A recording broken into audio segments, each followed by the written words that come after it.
Good morning, beautiful people. Today's going to be a bit of a different episode because I wanted to talk about the reality of solo traveling and the loneliness that comes along with it. I think a lot of people claim that there's no loneliness because you meet people all the time and it's bloody yee-haw all good. I just wanted to dive into that a little bit, give you my perspective, my experience. I know a lot of you are not used to seeing me like this. Honestly, majority of the time I'm very happy, I'm very vibrant, outgoing. I think a lot of people assume that I've got energy all the time and I'm just running rampant, which is partially true, but also I do have really hard moments and things that I struggle with really deeply, and one of those things is loneliness. So I've lived, in general, a fairly lonely life. I have been surrounded by love a lot of the time, but I've had a lot of traumatic experiences with friendships, relationships throughout the entire trajectory of my life. So it's something that I'm very used to. The reason why I started traveling was partially probably for the wrong reasons, and it was because I was lonely and I was struggling being stuck in the environment of Sydney where I grew up, around the same people with no fresh new experiences, and having had a lot of trauma there. I was very, very lonely there,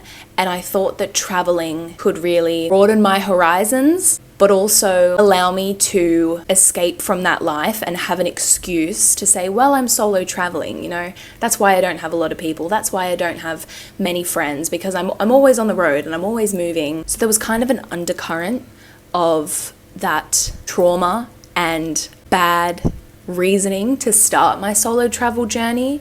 But there were also a lot of good reasons I started it too, and it has transformed into something that's been really beautiful and healing for me. The funny thing about the reality of loneliness when you solo travel is that there are moments where you are with people and you meet the most incredible people and you feel alive and you feel free, and then the other side is complete loneliness and sorrow and struggle, and having the strength to hold on to your independence and the fact that you're capable to endure this loneliness. It's kind of a double-edged sword. You really get like the best of both worlds when you travel, which is why I think you hear a lot of mixed opinions in the media where people say, you don't get lonely because you meet so many people, and then other people say, well, I'm solo traveling and I feel so lonely. It really will probably go both ways for you, and it definitely has done that for me. It's a roller coaster. It's an up and down journey. When you go solo traveling, you are going to get into these bouts of loneliness, and it's going to need to be something that you prepare for because it's what you signed up for.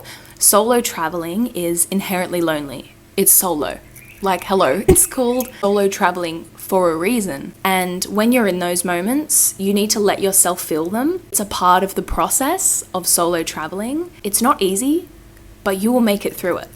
You're going through a really unique experience. It is a huge lifestyle change to take on. When you're having to step up for yourself this much, naturally you're going to get lonely and struggle when you don't have a community and a support group of people. One thing that people don't talk about when solo traveling is the lack of consistent community. As humans, we're wired to have connection, and we want to have consistent connection. We want to have a community of people around us that we trust, that we love, and that is stable for us. And solo traveling strips that away. Not to terrify you. You don't have that sense of community. And it is bittersweet because you make really good friends and then you have to leave them or they have to leave you.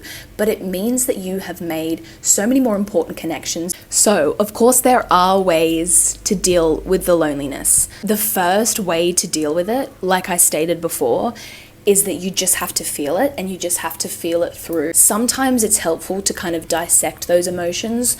Where are they coming from? What triggered them? Other times, you just have to feel it. Let it pass through. Because often it is momentary, and then you go out the next day and you meet some more people and it's wonderful and it's amazing, it's fucking incredible. The second thing is to reconnect with your loved ones. I try and do it once a day. Once every 2 or 3 days is also fine, but you need to do it regularly. Don't go for weeks without calling your family, without calling your friends. I've got a couple of friends overseas, and so I try to call them once a week, and so then that's at least 3 phone calls. I call my parents every other day. It really just helps keep me grounded and helps keep me happy and reminds me that I'm not as lonely as I think sometimes. and that I do have good people in my life. Another way to deal with the loneliness, and the scariest one, is to put yourself out there. If you see other people online and they're traveling in the same place as you, reach out to them. Reach out to as many people as you can. You see people in hostels, sit down with them, and if you're afraid to talk to people, you can join hostel activities, group activities, and if you're not in a hostel, you can do tours. Like, there are so many ways to meet people when you're traveling. It's honestly easier to meet people when you're traveling than it is when you're at home, because majority of people are solo traveling, so they want to meet new people. And then another way to deal with it, I think, is to distract yourself, which might sound a little nuts, okay?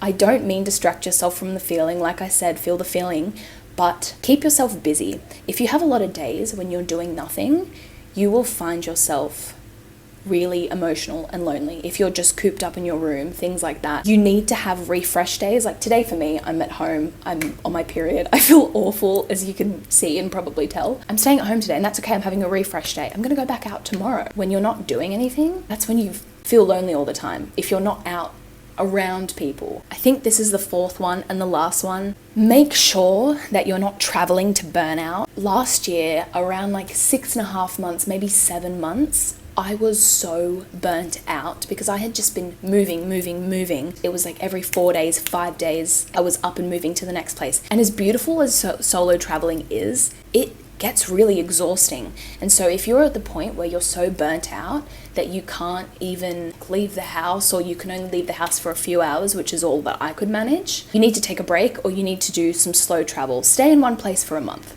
Stay in one place for even just 2 weeks. Be aware of your body and the way you're feeling and the signs. And if you start to get exhausted and burnt out, what that leads to is being in bed, not wanting to go anywhere, and that leads to emotions and feeling emotional and feeling lonely and sad and having a midlife crisis about everything. Loneliness can be a difficult thing, but never lasts forever. When you solo travel, for majority of the time, it's momentary. And when you meet new people and you create beautiful, lasting friendships, which I have, you feel like you're on cloud 9. So remember that it doesn't last forever, and that you're strong and that you're capable. Thank you for listening to my story, and I also hope this helped you a little bit. Again, sorry about the dullness, but it is a serious topic, and I want you to be able to see this side of me, and I still want to be able to talk about this stuff because it's so important, especially when you're traveling. We need to talk about all the nitty-gritty things that nobody talks about. So if there's anything else that you want me to talk about, please let me know. If you want some exclusive content, I've got a travel course, travel tips, a travel guidebook, and all on my Patreon, patreon.com/EllaJ. You can subscribe to this channel. I'm getting good at this. But all my links are below if you're keen. I love you. And if you're ever lonely, reach out to me, okay? Because I understand you. I really, truly understand you, and your feelings are valid.